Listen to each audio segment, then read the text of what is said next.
Aujourd'hui les amis, je vais vous faire un tour de l'élevage. Donc je vais vous montrer toutes les espèces en une seule vidéo, vous expliquer vite fait les parcs et tout. Parce que c'est vrai que d'habitude je fais des vlogs qui se concentrent sur chaque espèce, sur chaque stade d'âge à chaque vidéo. Mais là j'ai envie de voir, de changer, voir si ça vous plaît, de tout vous montrer d'un coup. Donc déjà on va commencer par ce qu'il y a dans la maison. On ira faire l'extérieur après. Donc déjà pour commencer, il y a des œufs en incubateur ici. Hop!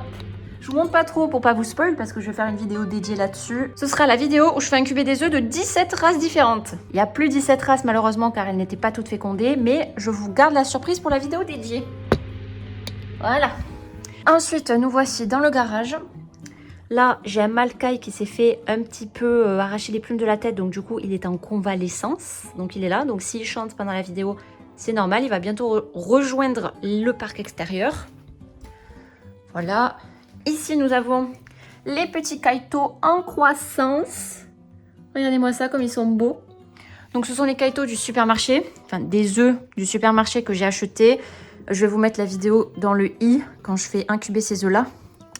Et donc, ben voilà, c'est que des kaitos issus des œufs du supermarché, sauf un qui vient de mes cailles. Mais il est très foncé, donc il n'est pas là pour l'instant. Et donc, au niveau du coloris, mais ils sont trop beaux, mais je ne sais pas encore quel coloris c'est. Mais c'est strié noir et blanc. Après, même quand c'est strié noir et blanc comme ça ne veut pas dire qu'ils auront ces striures à l'âge adulte. Le plumage change beaucoup entre l'adolescence et l'âge adulte quand même. Donc voilà, ils vont tous bien. Il faudra que je change la litière parce que qu'est-ce qui chie. Je l'ai changé entièrement hier soir. Et ben je vais le refaire juste après. Donc voilà, je pense que la majorité sera destinée à la consommation. Hein, parce que j'ai déjà mes parcs de repro qui sont bien pleins. Donc pareil, je ferai de la sélection au niveau des traits physiques, au niveau... il est passé d'une plaque à l'autre à fond. Au niveau du caractère, au niveau du poids. Et les meilleurs individus, je les intégrerai à mes parcs de reproduction, je pense. Mais ceux qui sont un peu bizarres iront en consommation. Parce que j'ai remarqué qu'il y en a, ils se tiennent un peu bizarrement. Ils ont l'air... je sais pas, certains sont un peu chétifs. Voilà, je ne sais pas si ça vient d'une génétique pas très intéressante parce que je ne les ai pas achetés chez un éleveur spécialisé qui fait des grandes lignées, qui fait beaucoup de sélection. Là, ça venait de la production, quoi, des infrastructures pour produire des œufs et de la viande. Je ne sais pas s'ils font de la sélection stricte ou quoi, hein, parce que bon, déjà les œufs étaient petits. Ah, voilà, on a eu le mâle qui chante. Donc les œufs étaient petits, souvent en production ils utilisent plutôt des sujets jumbo. Donc voilà, je ne sais pas trop le micmac qu'il y a actuellement. Mais j'en saurai un peu plus quand ils auront atteint l'âge adulte et que je pourrai vraiment les comparer à mes cailles adultes du coup qui sont vraiment issus d'un éleveur spécialisé. Voilà. Donc voilà pour les petits. Qu'est-ce que je peux vous dire de plus à part qu'ils ont du coup... Ils ont 10, 11, 12 jours.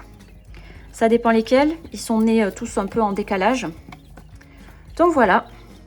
Donc ensuite on va passer dehors. On dit coucou à notre copain qui est en convalescence. Donc en plus lui il s'était déjà fait attaquer quand il était petit. Décidément il a vraiment pas de chance. Hein. Il a vraiment pas de chance.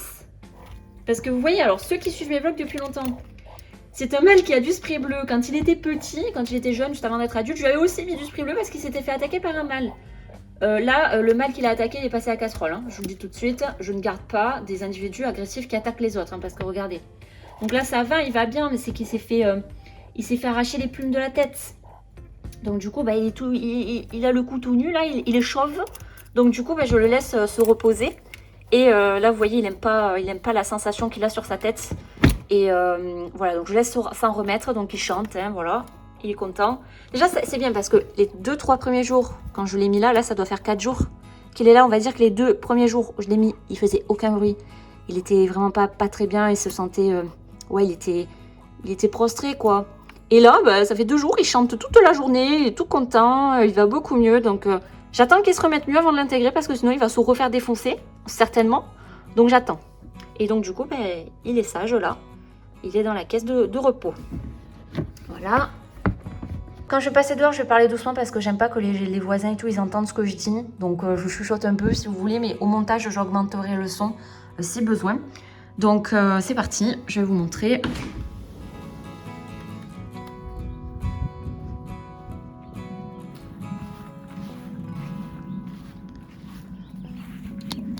Donc là, nous avons le premier parc de cailles.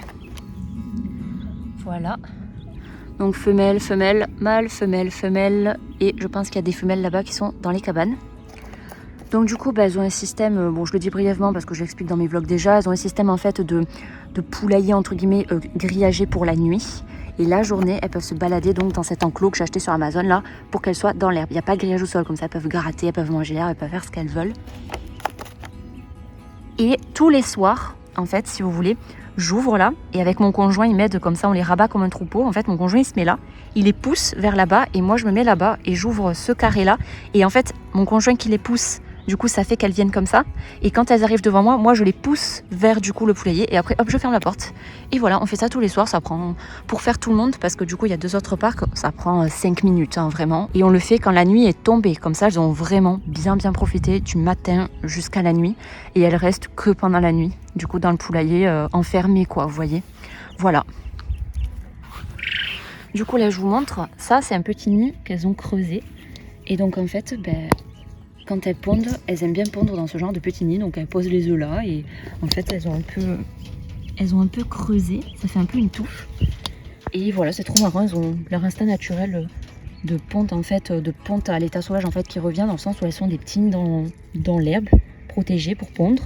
Sinon elles pondent dans la cabane, vous voyez, elles ont eu peur de moi, elles sont laissées entasser dans le poulailler, bon d'accord. Voilà, donc je vais passer aux autres. Donc là, au niveau des couleurs, c'est le mix. Hein. Je n'ai pas encore fait de sélection de couleurs. Et j'adore avoir la surprise lors des naissances. Donc sur ma chaîne, vous ne verrez pas de parc avec coloris unique. Ce sera toujours du mélange. Parce que j'adore avoir les surprises chez les bébés. Voilà. On entend les grenouilles en fond ou les crapauds, là, je sais pas, qui chantent. Donc nous voici ici dans le parc, on va dire des cailloutés, des noirs et des cailloutés. Hop. Ici, on a un mâle, alors lui, il n'est pas caillouté ni noir, mais il a un très beau gabarit. Il est énorme, hein. Il a un bon caractère, mais il est en train de partir là. Bon, allez, salut. Donc voilà, je l'aime bien, parce qu'en fait ici, on a des femelles qui sont un peu plus fines. Normalement, il ne faut pas mettre un gros mâle avec des femelles fines parce qu'il peut les blesser, mais la différence de poids est quand même légère. Et lui, en fait, il m'intéresse parce qu'il pourrait faire grossir les sujets, en fait, si vous voulez. Vu que là, les mères sont fines, que lui, il est gros, du coup, les futurs petits pourraient être plus gros que les mères, en fait, si vous voulez. Ici, il n'y a pas d'œufs. Non, mais c'est fou, hein. Normalement, quand je viens les voir et tout, elles partent pas, mais c'est parce que je parle. Je pense qu'elles n'aiment pas trop m'entendre parler. Voilà.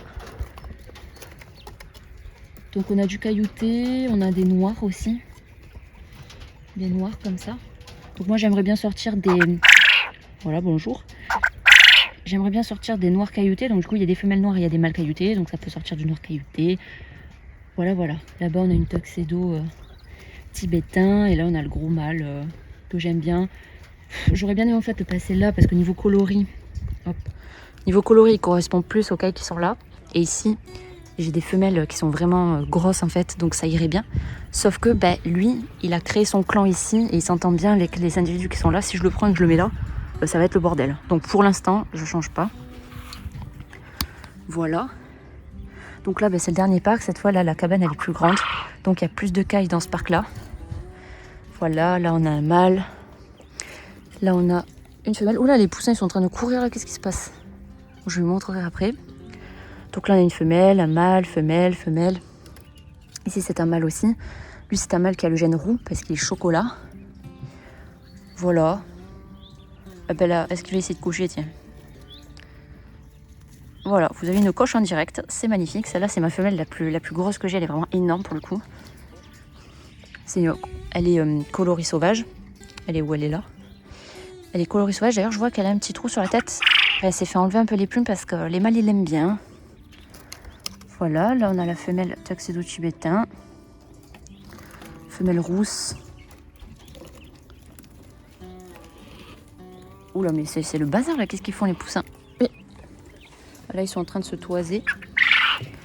Bon, c'est le bazar. Donc voilà, et là, pareil, regardez. Là, elles ont fait un nid. Et elles adorent pondre là, par exemple. Ici aussi, elles ont fait un nid. Ils ont fait un nid là, vous voyez. Là. Elles aiment bien pondre dans les nids. Là, regardez le gros nid qu'elles ont fait là. Et elles pondent là, quoi, en fait. Elles se créent ces nids comme ça. Oh là, attendez, je fais plus le focus. Voilà, elles se créent ces nids et elles pondent là-dedans. Voilà. Et donc en fait, si vous suivez mes vidéos là, lui ça fait longtemps que je ne vous l'ai pas montré. Quand je vous l'avais montré quand il était petit, il n'était pas autant caillouté. En fait, il était bicolore blanc et gris, si vous voulez. Et là, maintenant qu'il a vieilli, bon, il a quoi? Il a 3 mois et demi, un truc comme ça. Eh bien, il est très peu gris. Et lui, il est presque entièrement blanc. Alors qu'avant, ils étaient bicolores gris. Donc c'est ça le caillouté, quand ils vieillissent, ils deviennent vraiment très très blancs. Et du coup, vu à quel point ils sont blancs, genre là, ils ont quasiment plus de couleur, je soupçonne qu'ils sont homozygotes cailloutés. Vous voyez? Je vous mets dans le i mon cours complet de 1 heure sur la génétique, si ça vous intéresse. Mais voilà, c'est ce que j'essaie de comprendre un peu les gènes qu'ils ont. Elle, là-bas, elle est très jolie. Elle a un caillouté léger. Vous voyez, lui, c'est un caillouté qui est très fort. Et ça, c'est un tuxedo, c'est autre chose, c'est un autre gène. Et voilà, et l'autre, elle a un caillouté plus faible. Donc voilà. Du coup, je vous ai montré ce parc-là. Bon, ils ont renversé les trucs où je leur mets du sable. Je le remettrai bien plus tard. Elle, c'est la seule qui a le dos comme ça parce qu'elle se fait pas mal, elle se fait beaucoup cocher. Les mâles, en fait, ils s'accrochent sur le dos pour cocher. Donc c'est la seule qui a ça. Je vais surveiller. Voilà, elle, je la trouve très très jolie. Je sais pas du tout les coloris qu'elle a. Je comprends pas ce que c'est ce coloris. Lui non plus, je sais pas ce que c'est ça. Parce qu'on dirait, en fait, on dirait du tibétain qui a eu du fée. Parce que c'est du tibétain qui n'a pas le marron en fait. Du coup, ça fait du gris foncé. Voilà. Et elle a pareil sur le dos. C'est pour ça que je les ai mis ensemble. Ça, c'est un mâle, c'est une femelle. Donc j'aimerais récupérer ce coloris. Et que lui, il coche beaucoup. Potentiellement, il va la cocher. Et je vais pouvoir récupérer ce coloris un peu marbré foncé, gris là que j'aime beaucoup. Voilà, c'est un peu mes plans, mais je m'en fous un peu des... Je suis pas très stricte sur les couleurs, hein, j'aime bien avoir un peu de tout, un peu de diversité. Donc, elles cochent comme elles veulent et on verra bien ce que ça donne. Donc là, on a les petits poussins. Oula, qu'est-ce qui se passe? Donc, je les ai passés sur un enclos comme ça. Voilà, je vous invite à suivre mes vlogs hein, si vous voulez voir tout ce qu'ils font et tout ce que je leur fais, toutes les installations que je leur mets et tout. Donc là, ils vont avoir 5 semaines dans 3-4 jours là. Ils sont bien beaux, ils sont grands. Donc au niveau du sexage, je pense que c'est un coq, mais je suis pas sûre. C'est la race, c'est Olive Egger, donc c'est issu d'un croisement. Donc tous les Olive Egger ne se ressemblent pas parce qu'il y a plusieurs croisements possibles pour obtenir un individu qui va pondre des œufs verts. Sinon ici on a une poulette azur et là-bas on a un coq azur, donc un poulet azur. Et pour les soies, je n'ai aucune idée encore du sexage. J'en ai 10 soies. Donc je vais estimer que j'ai 4 femelles, que j'ai 5 femelles et 5 mâles à peu près. Je vais peut-être avoir 4 ou 6 ou inversement. Et voilà, donc toutes les femelles je vais les garder. Toutes les femelles que vous voyez là, de tout ça, je les garde.